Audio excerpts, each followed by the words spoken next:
Mas o que você está dizendo é que, só para eu entender, que você tem assim como você tem uma minoria educada na sociedade brasileira em relação a uma maioria deseducada, você teria uma minoria educada no Congresso em relação a uma. É,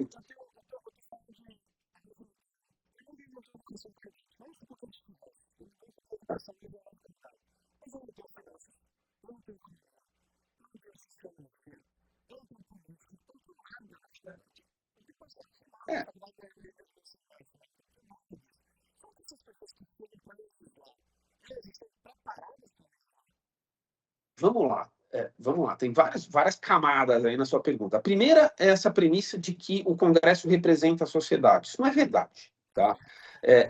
Assim, primeiro, se o Congresso representasse a sociedade, metade era preto, né, e pardo, mais da metade teria uma grande maioria de miseráveis, o que não é verdade, entendeu? As pessoas que estão lá, elas são ricas e elas representam, elas saem de uma elite das suas localidades já, tá? Então, assim, né, você teria que ter metade de mulher, que não tem, entendeu? Então, assim, eu não sei se você tem um dado que, quando eu descobri, eu falei, não é possível, deixa eu fazer essa conta. Sabe quantos deputados você acha que atingiram o quociente eleitoral? Ou seja, que teriam votos por conta própria para estar dentro do Congresso, dos 513? Chuta. Chuta. 26. Ninguém foi eleito. Ninguém foi eleito. Você está entendendo o problema? Então, assim, vamos lá. Então, assim, primeiro vamos colocar as coisas no devido, vamos colocar as coisas no seu devido lugar. As pessoas não estão, elas não têm voto suficiente para estar lá. Você fala, não, mas é um sistema proporcional e tal. O Congresso, na verdade, a Câmara. Eu estou falando assim, quando a gente fala do Congresso, tem que separar de Senado da Câmara dos Deputados. Os senadores foram eleitos, a eleição majoritária, e ali eles têm voto. Entendeu? A Câmara dos Deputados, você tem um sistema em que você vota num nome, o nome vai para um partido, que vai para uma coligação partidária, que puxa uma fila que você não sabe quem é. Entendeu? E então, é por isso, em alguma medida, que a Câmara dos Deputados não reage à pressão popular, porque você vê uns projetos passando, você fala, poxa, mas as pessoas não ficam indignadas? Esses projetos às vezes param no Senado, porque o Senado tem mais. O senador ele reage, mas fala, o pessoal não vai votar em mim. Né? Mas tem uma parte da Câmara dos Deputados, grande parte, que está mais preocupada com a burocracia partidária, a posição que ele vai estar na lista, do que se o povo não está gostando do que está sendo votado. Então, assim, eu acho que a primeira coisa que você tem que afastar da sua afirmação, porque eu não concordo, Marcelo, é que represente, que então, assim, na verdade é uma maioria educada, muito bem educada, estrategicamente posicionada, que em parte trabalha para beneficiar a burocracia partidária que está lá dentro. Tá? Então, assim, esse é um primeiro ponto, uma primeira camada.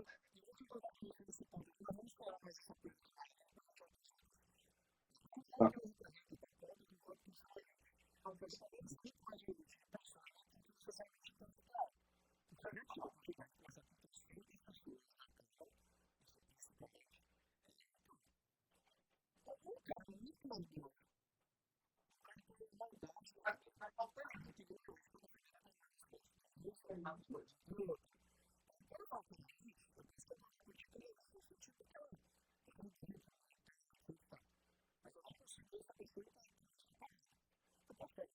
Sim.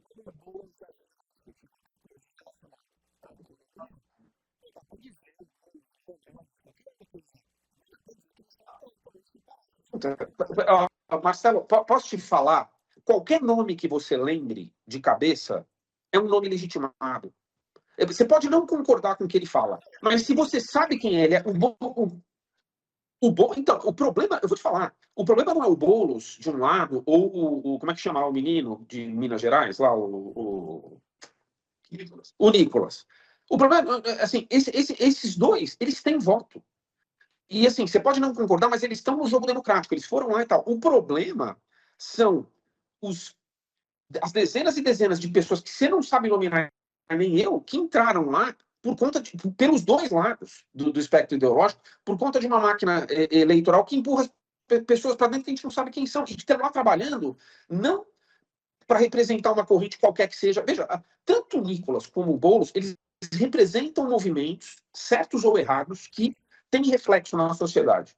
Entendeu? Então, despolarizando a discussão. Entendeu? Então, assim, os dois merecem ser ouvidos, os dois merecem estar lá, sabe assim? O problema é a maçaroca de gente que entra meio que por quase que um contrabando político partidário lá para dentro. Entendeu? Então, aí é que o caldo entorna, na minha visão.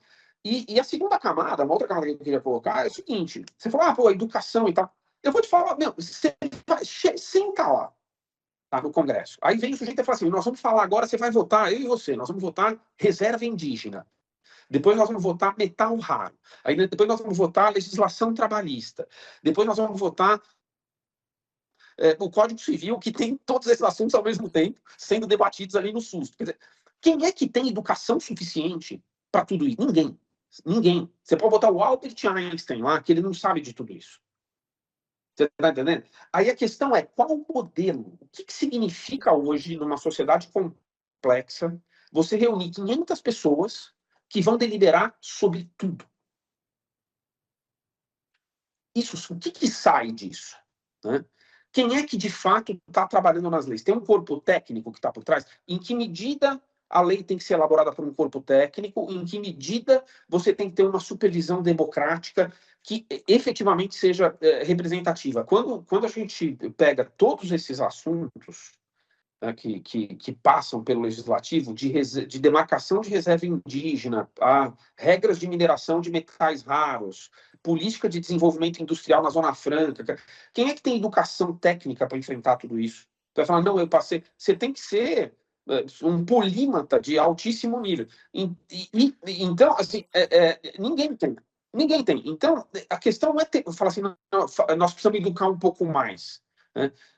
Na verdade, a pergunta é, quão funcional é um sistema que coloca 500 pessoas ali para deliberar todos esses assuntos? Vai falar, não, mas eles respondem à pressão popular. Eles não são técnicos nesses assuntos todos, mas eles respondem à pressão popular. Eu digo, eles nem são técnicos, nem respondem à pressão popular, porque, de novo, como eu falei no começo, a representatividade não chega ali.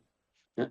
Então, existe, na minha visão, assim, hoje, uma sociedade tecnicamente complexa, culturalmente variada, uma dificuldade grande desses intermediários, chamadas casas legislativas, deles responderem aos anseios do que a sociedade quer, ou seja, responder tecnicamente aos problemas e, ao mesmo tempo, se fazerem com que a sociedade sinta que eles estão representando as pessoas em geral.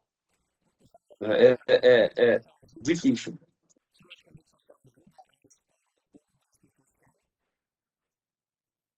A rede social ajuda por um lado, né? Mas eu digo para você, ela atrapalha por outros, tá?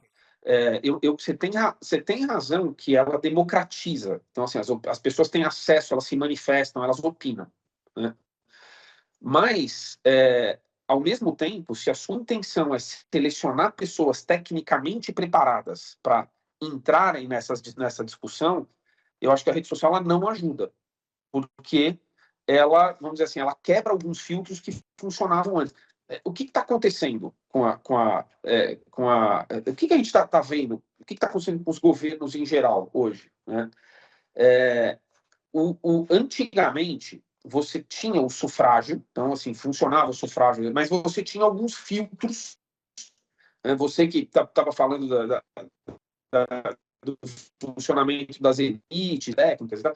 Que, vamos dizer assim, eles pré-selecionavam os candidatos, né? Então, você tinha a imprensa, que filtrava quem podia falar, quem não podia falar, né? Você tinha o custo da campanha, então você precisava passar o Pires para poder financiar sua campanha, aí você ia lá nos bancos, nas empreiteiras, nas grandes empresas, no mercado de capitais.